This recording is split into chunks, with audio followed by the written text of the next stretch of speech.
Aku mau jajal ilmu dulu lagi. Sakti enggak dulu. 1,5 tahun saya di penjara. Sekarang saya mau nuntut lagi. Mau adu ilmu dengan kamu lagi. Loh, Enggak lagi. enggak apa-apa. Enggak apa. Enggak. Ini dukun. Kok kayak ngomong? Santai, Mbak. Tenang.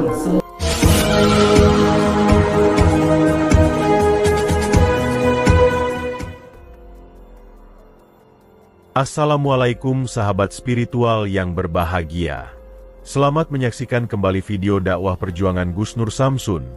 Dan semoga kesejahteraan senantiasa terlimpahkan kepada para sahabat semuanya. Video ini adalah ketika Gus Nur Samsun ditantang duel oleh Mbah Joyo, seorang dukun santet yang ingin balas dendam kepada Gus Nur Samsun. Mbah Joyo ini adalah dukun yang hampir 2 tahun lalu dimasukkan penjara oleh Gus Nur Samsun karena telah menghamili seorang perempuan istri dari saudaranya. Dan setelah keluar dari penjara, sang dukun ingin melakukan balas dendam. Lalu apakah yang akan terjadi ketika Gus Nur Samsun kembali berduel dengan dukun yang ingin melakukan balas dendam tersebut? Silahkan disaksikan kisahnya selengkapnya. Dan semoga Allah Subhanahu wa Ta'ala senantiasa melindungi Gus Nur Samsun dalam menjalankan setiap misi dakwahnya.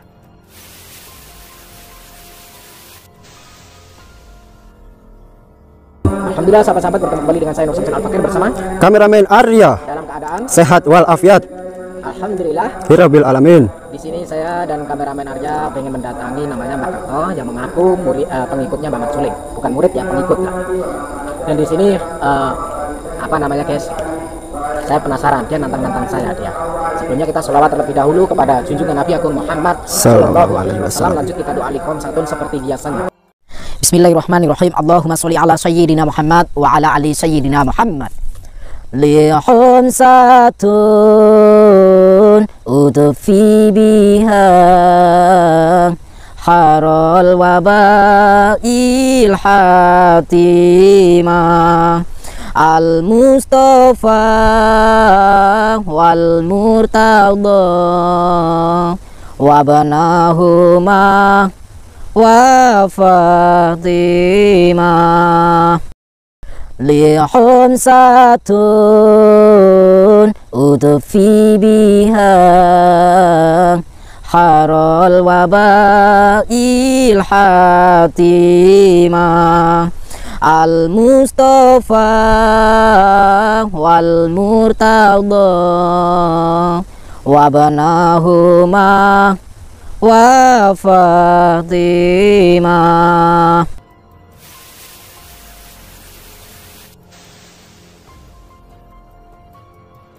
Sahabat yang berbahagia, di malam yang merupakan akhir dari bulan Ramadan ini, ternyata Gus Nur Samsun masih berusaha untuk menjalankan dakwah untuk memberantas seorang dukun santet.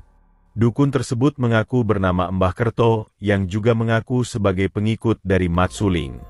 Dan kedatangannya ini adalah karena ditantang duel oleh sang dukun. Karena mengaku sebagai murid dari Mat Suling itulah Gus Nur Samsun menjadi cukup penasaran. Karena memang Gus Nur Samsun sedang merencanakan sebuah misi untuk menghancurkan Mat Suling dan para pengikutnya yang memang sangat kuat. Ternyata, rumah dari dukun tersebut sangat dekat dengan masjid. Sehingga ketika ada orang yang bertadarus Al-Quran, suaranya sangat jelas terdengar. Hal tersebut pula lah yang membuat Gus Nur Samsun juga merasa heran. Ternyata ada seorang dukun pemuja iblis yang betah hidup di rumah yang berdampingan dengan masjid.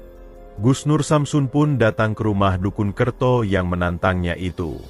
Namun ketika Gus Nur Samsun berkata bahwa dia ingin berjumpa dengan Mbah Kerto, dia bilang bahwa dia tidak mengenalnya. Gus Nur Samsun merasa bingung. Namun Gus Nur Samsun berusaha bercerita bahwa dia bernama Nur Samsun. Dia telah diundang seorang dukun bernama Mbah Kerto yang alamatnya di rumah ini.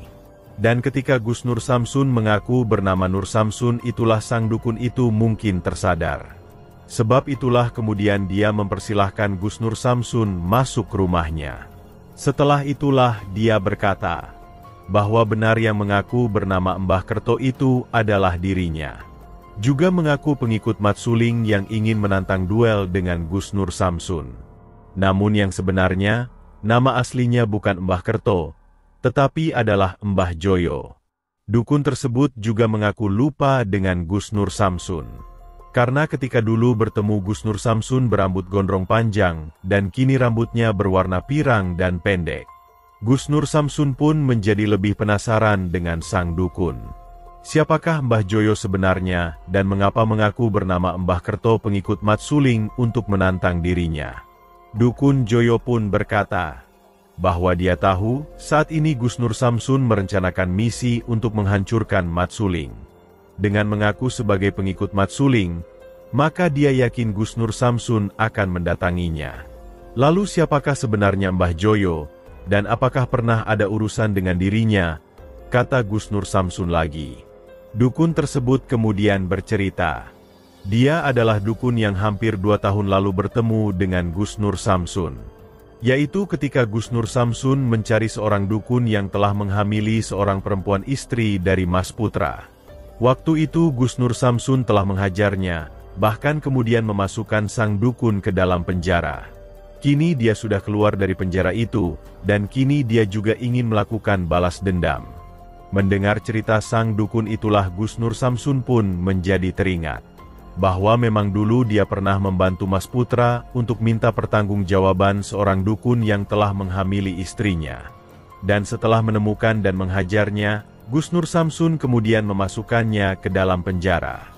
Namun Gus Nur Samsun merasa lupa dengan perangai sang dukun Joyo yang dia masukkan ke penjara tersebut. Lalu apakah yang kemudian terjadi setelah Gus Nur Samsun kembali bertemu dengan dukun Joyo yang ingin melakukan balas dendam itu? Silahkan disaksikan videonya sampai akhir cerita. Ambillah sisi baiknya dan tinggalkanlah sisi buruknya. Dan tentunya kami juga berharap video dakwah yang kami sajikan ini bisa memberikan manfaat, juga bisa menghibur para sahabat semuanya. Kenapa tadi ngomongnya bukan Kerto? Maksudnya lali aku, Bro? Hah? Lali aku, Bro? Lagi maksudnya gimana sih? Kowe pirang tahun menalai Mbak? Bentar, gimana sih? Kowe bisa rambut lu dawa saiki blodol. Kowe ngono to. Lu sampean kenal saya? Kok ada aku rambut tutupi koyo apa? Tak ini aku gak lali, Bro. Rambutnya saya potong, Mbak. Ndak apa-apa. Apa wis ganti kesepian meneh? Saya memang saya nggak punya skill kok. Saya nggak sakti. Gak kok sombong kan di sini. Enggak, aku sudah nggak bisa sombong lagi. Nanti lu bisa sombong kayak anu garu langit. Saiki koyo ngono. Nur. Dulu saya sombong ya, Mbak? Ya itu acting, Mbak. Masa lali Mbak aku? Siapa ya, Mbak? Kowe lali Mbak aku, Nur. Siapa? Aku Joyo, Nur. Ya katanya Mbak Kerto kok Joyo kok. Aku nggak gawe jeneng Kerto supaya mancing kowe gelem rene. Terus kenapa mengaku-ngaku pengikutnya Mbak Maju ini? Loh, Kowe eling aku gak? enggak. Suwene setahun setengah walaupun di penjara kowe lali, Nur. Sampai masuk penjara. Masuk penjara kenapa masuk penjara? Nah, siapa yang masukkan ke penjara? Awakmu nglebokne aku nang penjara. Pas aku nang omahku biyen. Iki lho omahku sing anyar. Oke. Lah, masalahnya sampai saya masukkan ke saya jebloskan ke penjara itu apa? Lali apa pancen lali apa kowe wis dedel?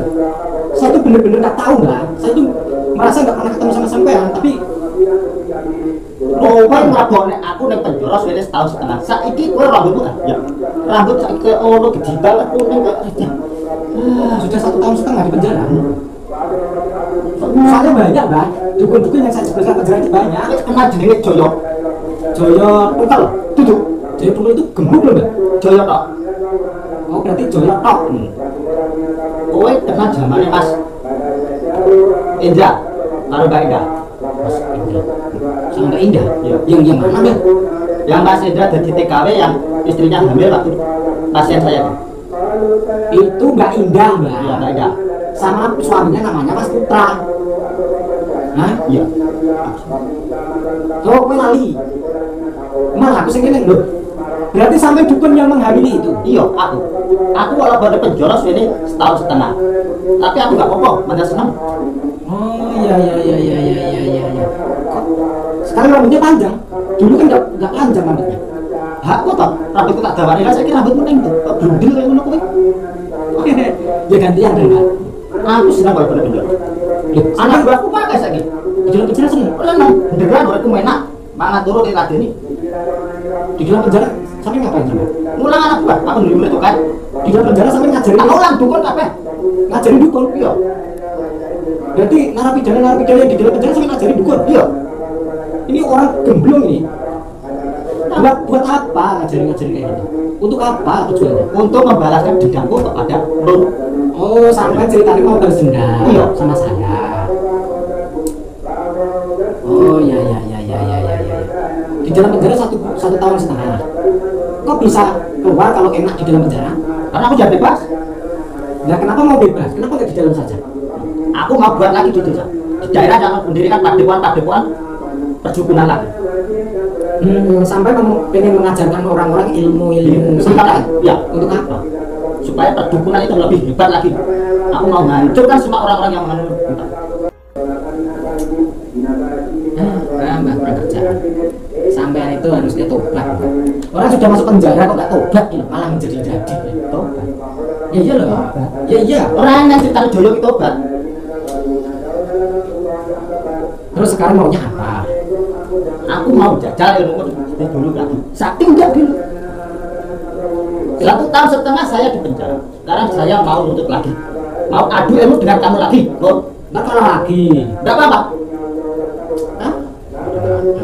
Nggak ada takutnya orang ini. Enggak ada Joyo. Nggak kapok. Enggak. Emang dukun. Kok kayak ngomong? Santai Mbak, tenang, slow. Kita ngobrol-ngobrol baik-baik, ngopi lah ngopi. Enggak ada kopi. Iki sing ngene dendam. Jangan dendam. Nggak baik dendam. Orang apa? Hei, kalau saya dulu salah minta maaf. Nggak boleh dendam. Orang kalau sudah minta maaf itu ya dimaafkan. Enggak ada maaf buat Joyo loh. Kenapa? Sudah 1 tahun setengah kamu penjarakan aku. Mbak, Gini nih aku bebas. Dinuntut lagi. ya, saya mengakui salah. Saya minta maaf. Jangan dendam. Kalau sampai menyerang saya lagi, berarti itu namanya dendam. Emang? Berarti kalau orang yang sudah minta maaf kok tidak dimaafkan, kok terus sampai nantang terus, itu namanya dendam. Iya. Dendam itu sifat setan. Itu guru saya. Gurumu setan. Setan. Tenang. Ya sekarang jangan ngomong. Santai Mbak, slow. Gak ada kata slow buat Joyo. Saya sudah minta maaf Mbak. Maaf.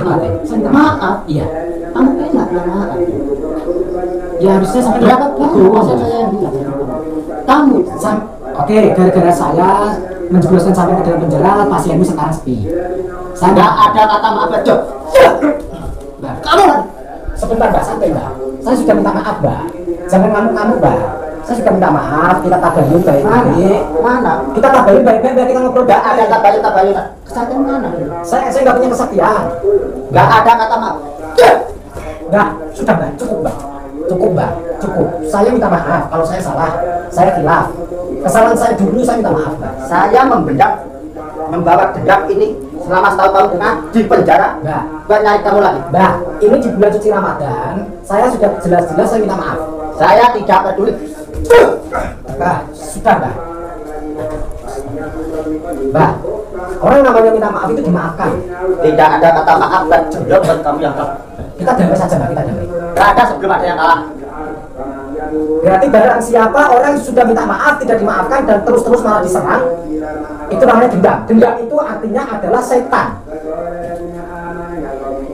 Berarti sampai nggak pantas jadi orang tua, sampai nggak pantas jadi guru. Muridku kan banyak sekarang, Ya. sampai nggak pantas jadi guru karena tidak bisa memaafkan dan tidak bisa legowo. Orang minta maaf tidak bisa legowo. Karena murid-murid saya ulang. Saya ajari untuk dendam.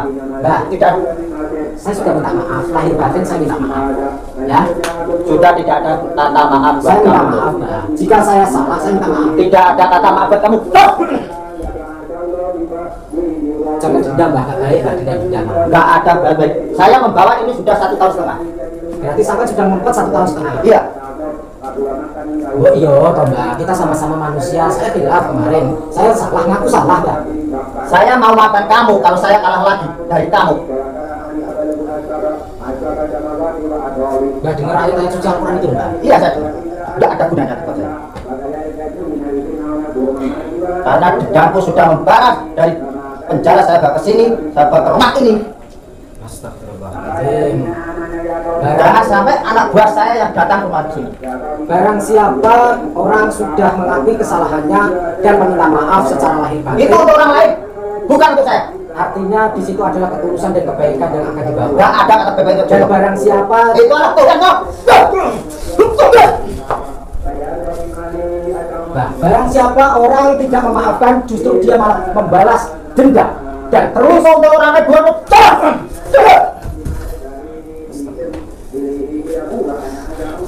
sungguh orang yang layar.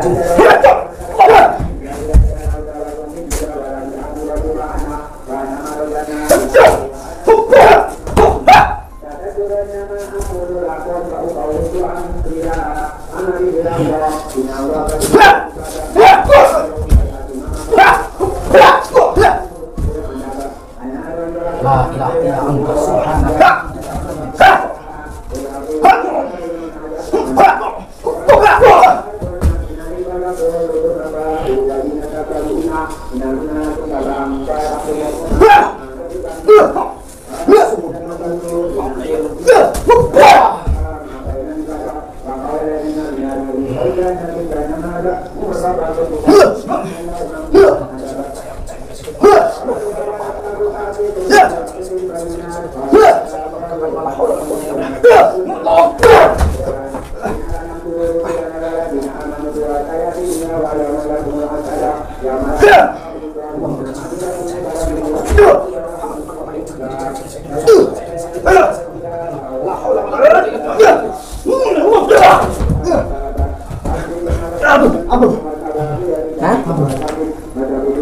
Ampun Nur, ampun Nur. Minta buang ilmunya.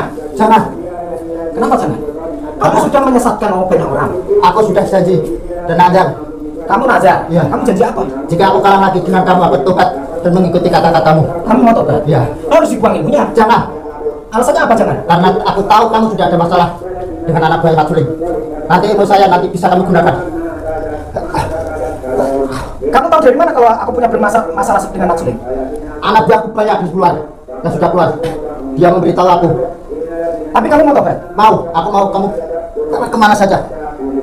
Jangan dibuang ilmuku, karena aku dapat membantumu nanti kalau berhadapan dengan Mat Suling. Bener kamu janji ingin membantuku? Janji. Hah? Janji.